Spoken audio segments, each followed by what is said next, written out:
Shalom everyone. I am Sarita, a student of the Holy Torah at ACTC Seminary. ప్రియమైన స్నేహితులారా, ఈ వారం తోరా పర్ష బో అనగా రమ్ము లేదా లోపలికి రా అని అర్థం. సఫర్ తోరా వార్షిక పఠన క్రమంలో ఇది 15వ పర్ష.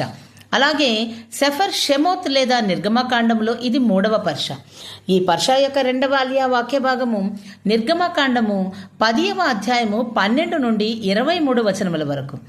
ఈ 2వ అలియాలో ఎలోహిం మోషే చేతిని ఈజిప్టు దేశంపై చాపమని ఆజ్ఞాపిస్తాడు. దాంతో దేశమంతటా మిడతల విపత్తు వస్తుంది. మిడతలు భూమి మీద మిగిలిన పంటలన్నింటినీ నాశనం చేస్తాయి. ఫరో తన పాపాన్ని ఒప్పుకొని మోషే మరియు అహరోనును ప్రార్థించమని వేడుకుంటాడు. మోషే ప్రార్థించిన తర్వాత మిడతలు తొలగిపోతాయి. తర్వాత ఎలోహిం ఈజిప్టుపై 3 రోజుల ఘోరమైన అంధకారాన్ని పంపుతాడు. కానీ ఇజ్రాయేలీలు నివసిస్తున్న ప్రాంతాలలో మాత్రము వెలుగు ఉంటుంది. ప్రియమైన స్నేహితులారా, మరిన్ని తోరా బోధనల కోసం మా యూట్యూబ్ ఛానల్ను సబ్స్క్రైబ్ చేయండి. షలోం లెహిత్రో.